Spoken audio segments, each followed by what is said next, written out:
BJP ಎಲ್ಲೋ ಒಂದು ಕಡೆ ನೆನೆಗುದಿಗೆ ಬೀಳ್ತಾ ಇದೆ ಅನ್ನುವ ಸಂದರ್ಭದಲ್ಲಿ ಈ ರಥಯಾತ್ರೆ ಬಿಜೆಪಿಗೂ ಕೂಡ ಒಂದು ರೀತಿಯಲ್ಲಿ ಪಾಸಿಟಿವ್ ವೈಬ್ ಕ್ರಿಯೇಟ್ ಆಗಿತ್ತು ಇಡೀ ದೇಶದಾದ್ಯಂತ. ಒಂದು ರೀತಿಯಲ್ಲಿ ಈ ರಾಮ ಮಂದಿರದ ಹೋರಾಟಕ್ಕೆ ತಿರುವನ್ನ ಕೊಟ್ಟಿದೆ, ಅಂದ್ರೆ ಟರ್ನಿಂಗ್ ಪಾಯಿಂಟ್ ಆಗಿದ್ದು ಈ ರಥಯಾತ್ರೆ. ಆ ಸಂದರ್ಭದಲ್ಲಿ ಅಂದಿನ ಬಿಜೆಪಿ ಪ್ರಧಾನ ಕಾರ್ಯದರ್ಶಿ ಆಗಿರುವಂತಹ ಮಹಾಜನ್ ಅವರು ಇದಕ್ಕೆ ಪ್ಲಾನ್ ಅನ್ನ ಮಾಡ್ತಾರೆ. 1990 ಸೆಪ್ಟೆಂಬರ್ 5ರಂದು ಗುಜರಾತ್ನ ಸೋಮನಾಥದಿಂದ ಈ ಒಂದು ರಥಯಾತ್ರೆ ಆರಂಭ ಆಗುತ್ತೆ. ಸೋಮನಾಥದಿಂದ ಈ ಒಂದು ಯಾತ್ರೆ ಆರಂಭ ಆಗುತ್ತೆ.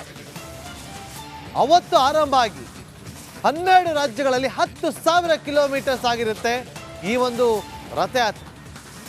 ಆ ರಥಯಾತ್ರೆ ಸಂದರ್ಭದಲ್ಲಿ ಇಟ್ಟಿಗೆಗಳನ್ನ ಸಂಗ್ರಹಿಸುವಂತ ಕೆಲಸಗಳಾಗುತ್ತೆ. ಇಟ್ಟಿಗೆಗಳನ್ನ ಸಂಗ್ರಹಿಸುವಂತ ಕೆಲಸವನ್ನ ಮಾಡಲಾಗುತ್ತೆ. ಆ ಸಂದರ್ಭದಲ್ಲಿ ನೋಡಿ, ಲಾಲು ಅವರು ಅವರನ್ನ ಬಂಧಿಸಿ ಅಜ್ಞಾತ ಸ್ಥಳದಲ್ಲಿ ಇರಿಸ್ತಾರೆ, ಅಡ್ವಾಣಿ ಅವರನ್ನ. ಅಷ್ಟೇ ಅಲ್ಲ, ಬೇರೆ ಬೇರೆ ರೀತಿಯಲ್ಲೂ ಕೂಡ ತೊಂದರೆಗಳಾಗಿರುತ್ತೆ. ಅದ್ಯಾವುದನ್ನು ಕೂಡ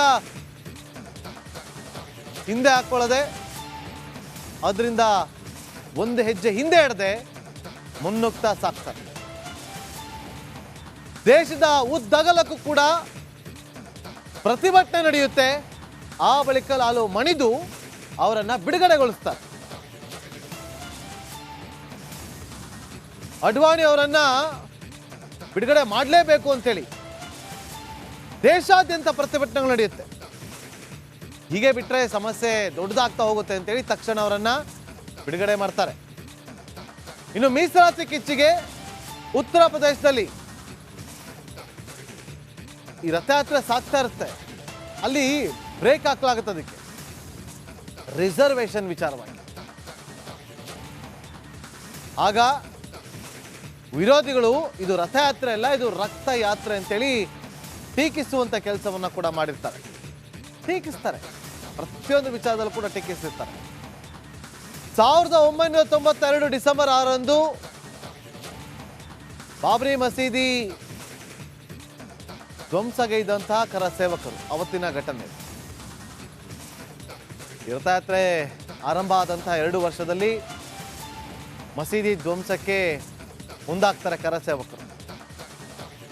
ಆ ಬಳಿಕ ಆ ಧ್ವಂಸದ ವಿಚಾರವಾಗಿ ಪ್ರಚೋದನೆ ಕೊಟ್ಟರು ಅಂತ ಹೇಳಿ LK ಅಡ್ವಾಣಿ ಅವರ ವಿರುದ್ಧ ಕೇಸ್ ಆಗುತ್ತೆ. ಕೇಸ್ ದಾಖಲು ಮಾಡ್ತಾರೆ ಆರೋಪದ ಮೇಲೆ, ಇವರು ಪ್ರಚೋದನೆ ಕೊಟ್ಟಿದ್ದಾರೆ ಅಂತೇಳಿ. ಅಷ್ಟೇ ಅಲ್ಲ, CBI ಚಾರ್ಜ್ ಕೂಡ ಆಗುತ್ತೆ. CBI ಚಾರ್ಜ್ ಶೀಟ್ ಆಗುತ್ತೆ CBIನಲ್ಲಿ 1993ರಲ್ಲಿ. ಆದರೆ 2001 ಮೇನಲ್ಲಿ ಅಡ್ವಾಣಿ ಅವರ ವಿರುದ್ಧ ಏನು ಚಾರ್ಜ್ ಶೀಟ್ ಸಲ್ಲಿಕೆ ಆಗಿತ್ತು, ಆ ವಿಚಾರಣೆ ವಜಾ ಆಗುತ್ತೆ, ಕೇಸ್ ವಜಾ ಆಗುತ್ತೆ, ಅಕ್ವಿಟ್ ಆಗುತ್ತೆ. ಇನ್ನು 2004ರಲ್ಲಿ ಅಲಹಾಬಾದ್ ಕೋರ್ಟ್ ಕೂಡ ವಿಚಾರಣೆಯನ್ನ ಕೈ ಬಿಡ್ತಾರೆ. ಆ ಮೂಲಕ ರಥಯಾತ್ರೆ ಯಶಸ್ವಿ ಆಗುತ್ತೆ. ಇವತ್ತು ವಿದೇಶಗಳಲ್ಲೂ ಕೂಡ ಜೈ ಶ್ರೀರಾಮ್ ಅನ್ನುವ ಘೋಷಣೆಗಳು ಮೊಳಗುವಂತಾಗಿದೆ. ಅದಕ್ಕೆಲ್ಲ ಅಸಲಿ ಕಾರಣಕರ್ತರೆ LK ಅಡ್ವಾಣಿ ಅವರು. ಇನ್ನು ಇದೇ ವಿಚಾರಕ್ಕೆ ಸಂಬಂಧಪಟ್ಟ ನೋಡಿ, ಇವತ್ತು ಇಡೀ ದೇಶಾದ್ಯಂತ ಸಂಭ್ರಮಾಚರಣೆ, ಸಂತಸ. ಅದರಲ್ಲೂ RSS ಕಾರ್ಯಕರ್ತರಲ್ಲಿ, BJP ನಾಯಕರಲ್ಲಿ ಸಂತಸ ಹೇಗೆಲ್ಲ ವ್ಯಕ್ತಪಡಿಸ್ತಾ ಇದ್ದಾರೆ ಅಂತಂದ್ರೆ, ಅವರಲ್ಲಿ ಅವರ ಜೊತೆ ಇದ್ದಂತಹ ಸಂದರ್ಭಗಳು, ಅವರ ನಡವಳಿಕೆಗಳು, ಅವರು ತೋರಿಸಿಕೊಟ್ಟಂತಹ ದಾರಿಗಳು ಎಲ್ಲವನ್ನೂ ಕೂಡ ಮೆಲುಕು ಹಾಕುವಂತ ಕೆಲಸವನ್ನ ಮಾಡ್ತಿದ್ದಾರೆ. ಅವರು ಶಾಸಕ ಅರವಿಂದ್ ಬೆಲ್ಲದವರು ಕೂಡ ಪ್ರತಿಕ್ರಿಯೆಯನ್ನು ಕೊಟ್ಟಿದ್ದಾರೆ ನೋಡಿ. LK ಅಡ್ವಾಣಿ ನಮ್ಮ ಪಕ್ಷದ, ನಮ್ಮ ದೇಶದ ಅತ್ಯಂತ ಹಿರಿಯ ರಾಜಕಾರಣಿಗಳು. ಒಬ್ಬ ರಾಜಕಾರಣಿಯಾಗಿ ಯಾವ ರೀತಿ ಜನಸೇವೆ ಮಾಡಬೇಕು, ಯಾವ ರೀತಿ ಸಾರ್ವಜನಿಕ ಜೀವನದಲ್ಲಿ ನಡ್ಕೋಬೇಕಂತೇಳಿ ಉಳಿದವ್ರಿಗೆಲ್ಲ ಮಾರ್ಗದರ್ಶನ ಮಾಡಿದವರು ಅವರು. ಅವ್ರ ಮೇಲೆ ಹಿಂದೆ ಒಂದು ಚಿಕ್ಕ ಆರೋಪ ಬಂದಾಗ ಯಾರೋ ಡೈರಿಯಲ್ಲಿ ಇನಿಷಿಯಲ್ ಬರ್ದಾರಂತ ಅಂದ್ಕೊಳ್ಳಿ, ಅವರು ತಮ್ಮ ಸ್ಥಾನಕ್ಕೆ ರಾಜೀನಾಮೆ ಕೊಟ್ಟು ಅದ್ರ ಬಗ್ಗೆ ಎನ್ಕ್ವೈರಿ ಆಗಲಿ, ಅದಾದಮೇಲೆ ನಾನು ಸ್ಥಾನವನ್ನು ತೆಗೆದುಕೊಳ್ತೇನೆ ಅಂಥೇಳಿ ಈ ರೀತಿ ರಾಜಕಾರಣಿಗಳಿಗೆ, ಸಮಾಜ ಸೇವಕರಿಗೆ ಒಂದು ದೊಡ್ಡ ಮಾರ್ಗಪಂಕ್ತಿಯನ್ನು ಹಾಕಿಕೊಟ್ಟಂಥವ್ರು.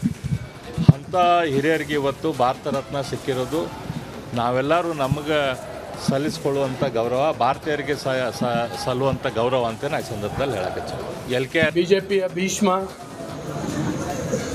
ಇಡೀ ದೇಶವನ್ನು ಸುತ್ತಾಡಿ ಭಾರತವನ್ನು ಜೋಡಿಸಿ ಭಾರತದಲ್ಲಿ ಸಾಂಸ್ಕೃತಿಕ ತಲ್ಲಣವನ್ನು ಉಂಟು ಮಾಡಿರ್ತಕ್ಕಂಥ ಹಿರಿಯರಾಗಿರ್ತಕ್ಕಂಥ ಅದ್ವಾನಿಯವರಿಗೆ ಭಾರತ ರತ್ನ ಪ್ರಶಸ್ತಿ ಲಭ್ಯ ಆಗಿರ್ತಕ್ಕಂಥದ್ದು, ಪುರಸ್ಕಾರ ಸಿಕ್ಕಿರ್ತಕ್ಕಂಥದ್ದು ನನಗಂತೂ ಅತ್ಯಂತ ಸಂಭ್ರಮ ಕೊಟ್ಟಿದೆ. ಭಾಳ ವರ್ಷದಿಂದ BJPಯಲ್ಲಿ ಕೆಲಸ ಮಾಡಿರ್ತಕ್ಕಂಥ ನನ್ನಂಥ ಎಲ್ಲ ಹಿರಿಯರಿಗೂ ಕೂಡ ಇದೊಂದು ರೋಚಕವಾದಂಥ ಸನ್ನಿವೇಶ. ಅವರಿಗೆ ಈ ಪ್ರಶಸ್ತಿಯನ್ನು ಕೊಡೋದ್ರ ಮೂಲಕ ಆ ಪ್ರಶಸ್ತಿಯ ಘನತೆ ಈ ದೇಶದಲ್ಲಿ ಜಾಸ್ತಿ ಆಗಿದೆ ಅಂತ ನನಗಂತೂ ಅನಿಸುತ್ತೆ. ಅದ್ವಾನಿಯವರ ಆರೋಗ್ಯ ಆಯುಷ್ಯ ವೃದ್ಧಿಯಾಗಲಿ, ಈ ದೇಶಕ್ಕೆ ಮಾರ್ಗದರ್ಶನ ಮಾಡುವಂಥ ಎಲ್ಲ ಶಕ್ತಿ ಭಗವಂತ ಅವರಿಗೆ ಕೊಡಲಿ ಅಂತೇಳಿ ಹೇಳಿ ಅವರಿಗೆ ಶುಭವನ್ನು ಹಾರೈಸಿ. ಸಂಸದ DK ಸುರೇಶ್ ಅವರು ಇವತ್ತು ಕೂಡ ಪ್ರತಿಕ್ರಿಯೆಯನ್ನು ಕೊಡುವ ಮೂಲಕ ತಮ್ಮ ಹೇಳಿಕೆಯನ್ನು ಸಮರ್ಥಿಸಿಕೊಂಡಿದ್ದಾರೆ. ಕನ್ನಡಿಗರಿಗೆ ಅನ್ಯಾಯವಾಗೋದನ್ನ ಪ್ರಶ್ನೆ ಮಾಡದೆ ತಪ್ಪ BJP ಅವರು ತಿರ್ಚುವಂತ ಕೆಲಸವನ್ನ ಮಾಡ್ತಿದ್ದಾರೆ ಅಂತೇಳಿ ಆಕ್ರೋಶಭರಿತವಾಗಿ ಪ್ರತಿಕ್ರಿಯೆ ನೀಡಿದ್ದಾರೆ. ನಮ್ಮ ತೆರಿಗೆ ಹಣ ಕೊಡಿ ಅಂದ್ರೆ ದೇಶದ್ರೋಹನ ಅಂತೇಳಿ ಪ್ರಶ್ನೆ ಮಾಡಿದ್ದಾರೆ.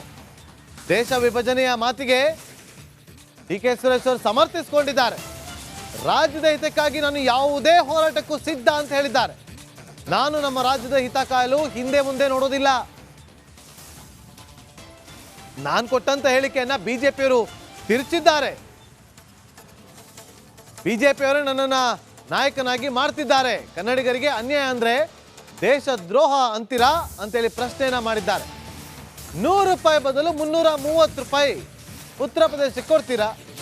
ಆನೇಕಲ್ನಲ್ಲಿ ಈ ರೀತಿಯಾಗಿ BJP ವಿರುದ್ಧ DK ಸುರೇಶ್ ಅವರು ಸಂಸದರು ವಾಗ್ದಾಳಿಯನ್ನು ನಡೆಸಿದ್ದಾರೆ. ಇವತ್ತು ಕನ್ನಡಿಗರಿಗೆ ಅನ್ನ ತಿರುಚಿ ನಾನು ಈ ದೇಶದ ವಿಭಜನೆಗೆ ಕೇಳ್ತಾ ಇದ್ದೀನಿ ಅಂತೇಳಿ ಭಾರತೀಯ ಜನತಾ ಪಕ್ಷದ ನಾಯಕರುಗಳು ಬೊಬ್ಬೆ ಹಾಕ್ತಾ ಇದ್ದಾರೆ. ಅವರೆಲ್ಲರಿಗೂ ಕೂಡ ಒಳ್ಳೇದಾಗ್ಲಿ. ನನ್ನನ್ನ ನಾಯಕನನ್ನಾಗಿ ಸೃಷ್ಟಿ ಮಾಡ್ತಾ ಇದ್ದಾರೆ. ನಾನು ಕನ್ನಡಿಗರ ಹಿತಕ್ಕೋಸ್ಕರ ಕರ್ನಾಟಕದ ಹಿತಕ್ಕೋಸ್ಕರ ಯಾವುದೇ ತ್ಯಾಗಕ್ಕೂ ಸಿದ್ಧ. ಯಾವ ಪೊಲೀಸ್ ಸ್ಟೇಷನ್ ಆದರೂ ಕಂಪ್ಲೇಂಟ್ ಕೊಡ್ಲಿ, ಯಾವ ಕೋರ್ಟಲ್ಲಿ ಕೇಸ್ ಆದರೂ ಹಾಕ್ಲಿ, ಅದನ್ನ ಎದುರಿಸಲಿಕ್ಕೆ ತಮ್ಮ ಆಶೀರ್ವಾದ ಇದೆ. ಖಂಡಿತ ನಾನು ಎದುರಿಸ್ತೇನೆ ಅಂತಕ್ಕಂಥ ಮಾತನ್ನ ನಾನು ಈ ಸಂದರ್ಭದಲ್ಲಿ ಹೇಳಲಿಕ್ಕೆ ಬಯಸ್ತೇನೆ. ಉಳಿದ ವಿಚಾರಗಳನ್ನ